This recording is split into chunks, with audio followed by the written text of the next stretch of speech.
good morning, and thank you for tuning into the Andrew Tate Show, brought to you by the GSMC Sports Network. We've got a great show for you guys today. We're going to be covering the Denver Broncos, Tennessee in name, image, and likeness, Fubo TV suing Disney, Fox, and Warner Brothers, and make sure you stick around for later in the show when we'll be diving into the oddities of the day.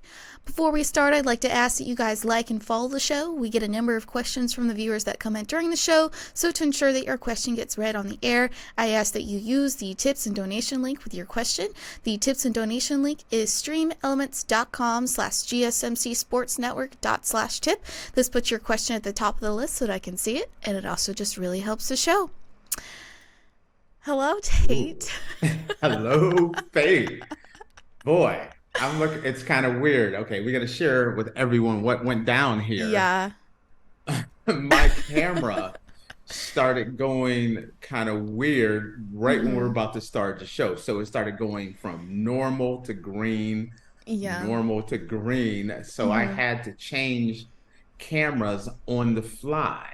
As we change cameras on the fly, you get to see a little bit more of my world. Yeah, I told Tate, I was like, you sure you don't want to be the Hulk? I mean, your screen keeps turning green. It just kept turning green, and Hulk green smash. it doesn't go with my color scheme today. No Hulk smash here. Behind the scenes, I told Tate, I was like, is it really a Monday on our show without any technical difficulties? Because I feel like we always have something on Monday, always. I know, and it's weird. I'm like looking at this, and it's like it shows a lot of my office, which so things like on the right side over here, one of my display cases, and the picture you see TV here, another display here, which is kind of weird to share all this. I feel like I'm sharing too much behind the scenes. You feel now. exposed. I feel exposed. Oh goodness. Oh, so it's already been an interesting day for Faith and I. It started out with a private conversation between Faith and I about the world of GSMC as it grows. And then on to my camera turning into the Green Hornet. Yep. I actually fixed all my issues, and now you're having issues. I know. Thank goodness I have like 40 million cameras around here. That is a good thing, yeah. Yeah, so you get to see everything. Yep. So let's do this. All right. I don't quite know what I'm getting myself into in general today. So apparently the Broncos are going to The Broncos. The Broncos, excuse me. The Broncos are going to be aggressive and search for a quarterback. NFL Network insider Tom Pelissero. I don't know him. Okay. Offered some interesting nuggets on Friday's Rich Eisen show. Pelissero Rich Eisen, okay. Eisen, yeah. All options are on the table for the Broncos at quarterback. He said he can't rule out Russell Wilson possibly returning to the Broncos.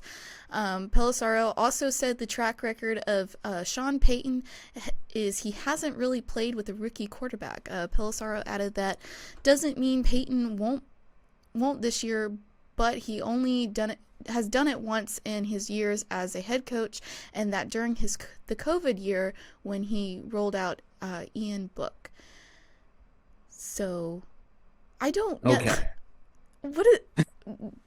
Are going to be aggressive? What does that mean? What does that statement mean? Wow, Faith, that was an easy one. Okay. What does that mean? It's kind of like Jerry Jones saying he's going all in on this season, meaning he's going to be this. But when someone says going to be aggressive, meaning they're going to aggressively look for their next quarterback, meaning, they're going to interview a lot of candidates. They're going to review a lot of different options at quarterback because they're determined to find the quarterback of the future for them. And who are they gonna go into the season with? Their are they gonna go in with a brand new quarterback? Are they gonna stay with the old quarterback? Are they gonna go out and draft a new quarterback?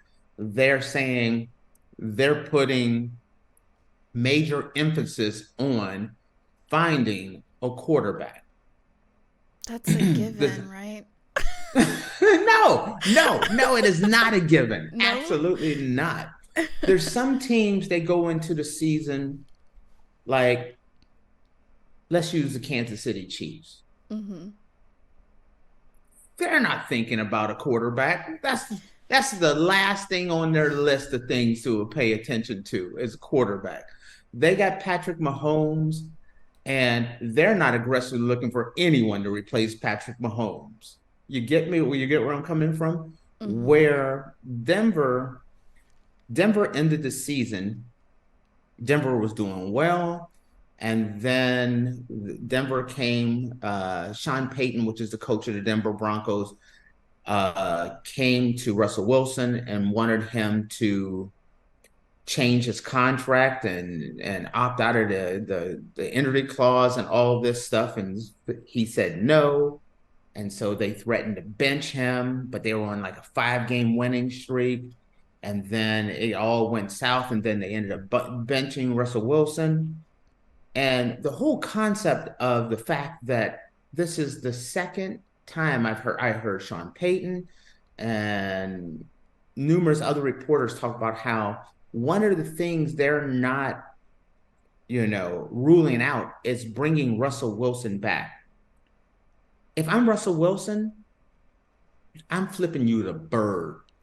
I almost did it on air, and I was like, "Ooh, camera can't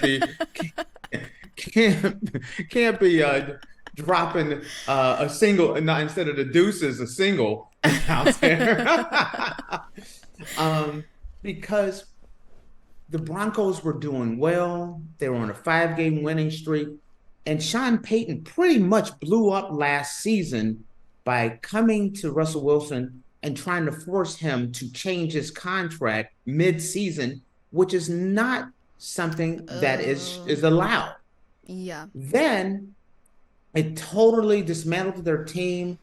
They went on this big slide. He ended up getting benched, which really made Russell Wilson look bad, made the Broncos look bad.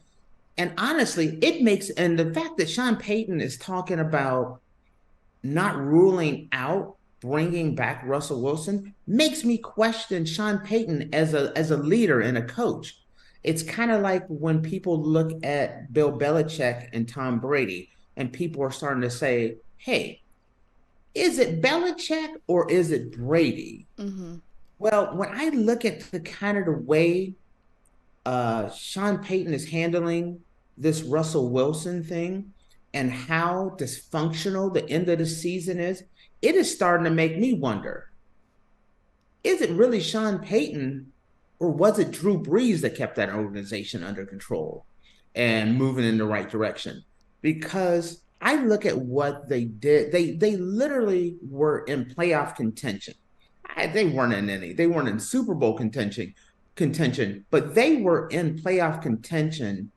And because of Sean Payton's action, it derailed their season and where they could have been. No one knows how far they could have made it because, you shattered the confidence of your quarterback, which is the leader of your team and the leader of your locker room. Then you bench him, which gives a definite sign like, hey, we are not trying to make the playoffs, which then dismantles it messes with the psyche of the team.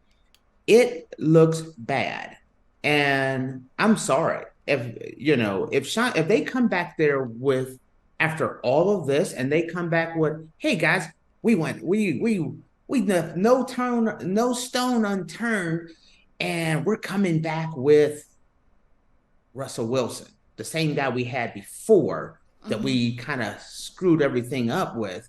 We're gonna bring him back. That's kind of like saying you got a girlfriend or a wife, and you're like, oh, I can't stand this so and so, and heck with her, and You put all the business out on the street. You take her clothes, you throw it out on the street, and then at the next family reunion, it's like, "Hey, baby, come on in here. This is my wife."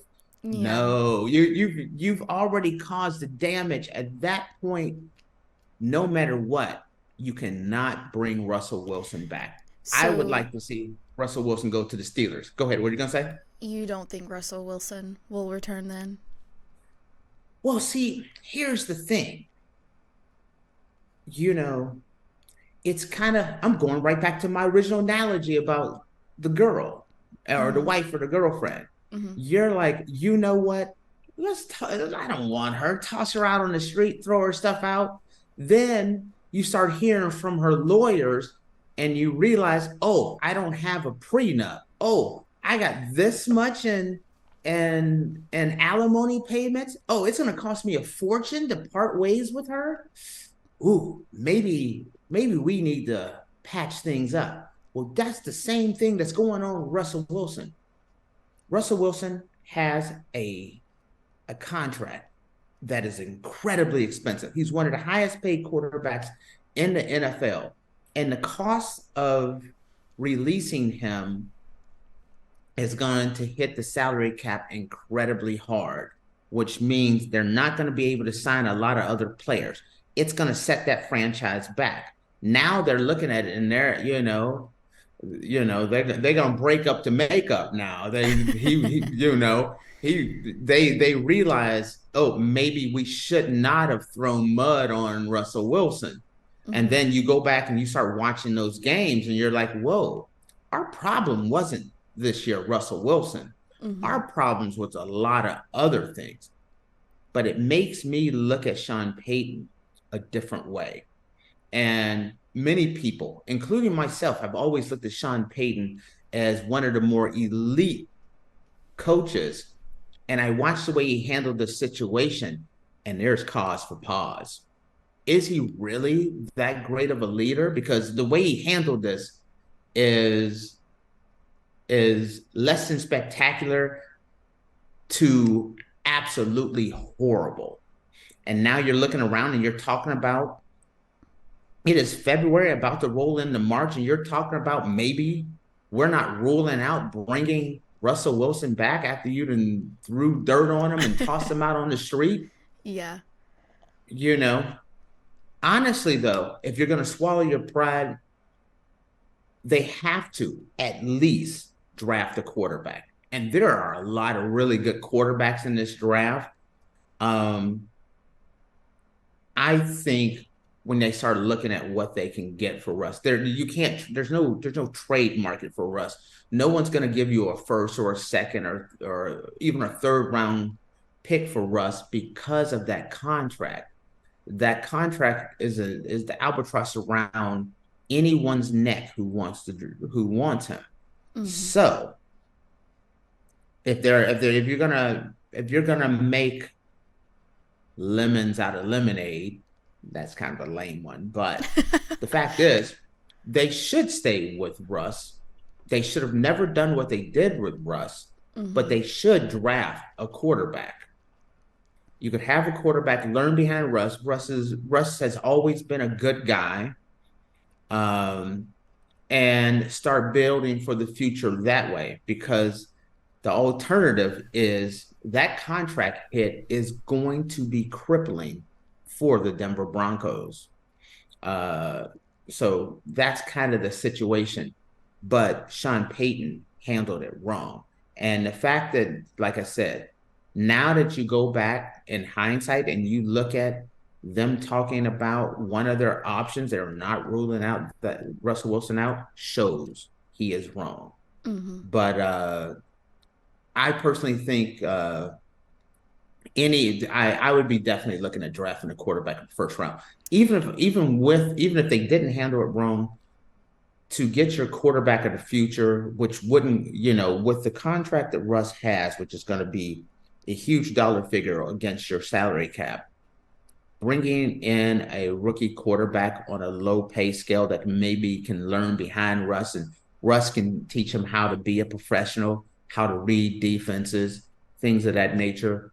It can be you can make a bad situation good, because you could have your future and maybe part ways a little later on. But I just think it was a tacky way that Sean Payton handled it, and there was no excuse for it.